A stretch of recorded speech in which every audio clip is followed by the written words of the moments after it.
Baik, pada kesempatan kali ini kita akan melanjutkan materi berikutnya. Kali ini materi yang akan kita bahas adalah persamaan dan fungsi kuadrat matematika untuk kelas 11 SMK Setia Bakti Bandung.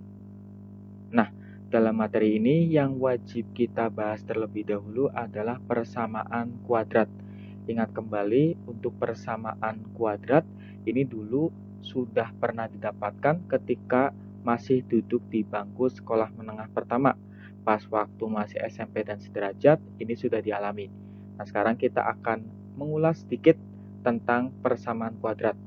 Di sini kita mempunyai sebuah definisi dari persamaan kuadrat, yakni persamaan kuadrat dalam X adalah suatu persamaan yang berbentuk AX kuadrat plus BX plus C sama dengan 0. Nah, untuk semua A, B, dan C ini adalah anggota bilangan real, ya, anggota bilangan real di mana A tidak sama dengan 0.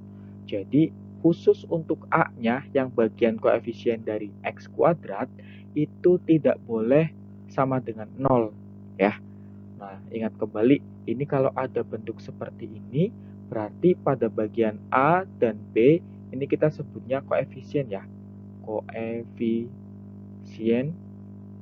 Nah, kemudian sedangkan yang ininya, yang bagian C ini kita sebutnya konstanta. Ya, koefisien dan konstanta. Bedanya yang A ini koefisien untuk X kuadrat, sedangkan yang B ini koefisien untuk X. Nah, kita lanjutkan berikutnya. Berikutnya kita di sini punya contoh persamaan kuadrat. Contohnya berupa di sini ada X kuadrat ya, ditambah 3X ditambah 2 sama dengan 0. Nah, di mana ini kan berarti di sini A-nya itu sama dengan 1 ya. Yang di bagian depan ini A-nya sebenarnya ada 1. Kemudian berikutnya bagian B-nya nilainya 3. Koefisien dari X-nya 3.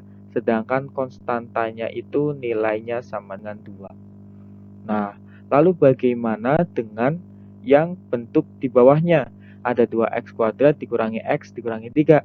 Tentu ini berarti koefisien yang bagian X kuadratnya atau nilai A-nya itu sama dengan 2. Kemudian nilai B-nya itu berarti di sini ya. Nilai B-nya berarti nilainya negatif 1.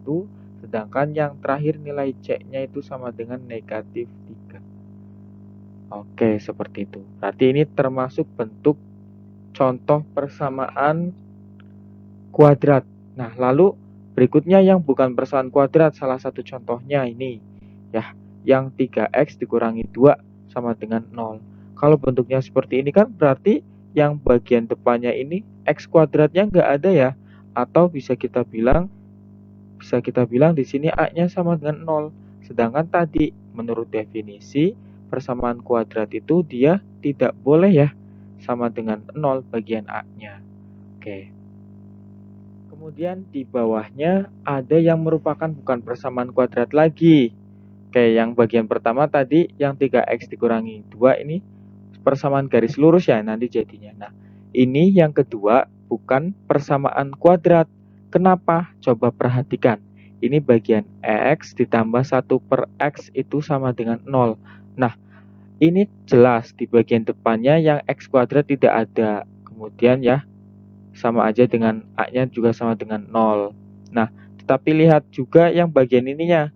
Ini kan bentuknya bisa kita rubah ya menjadi X pangkat negatif 1.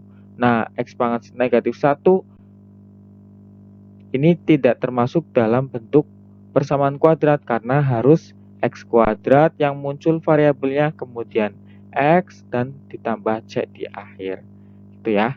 Nah, jadi kalau ditanya nanti mana yang merupakan persamaan kuadrat, harus bisa membedakan dan memilih-memilahnya berdasarkan definisi yang sudah didapat. Seperti itu.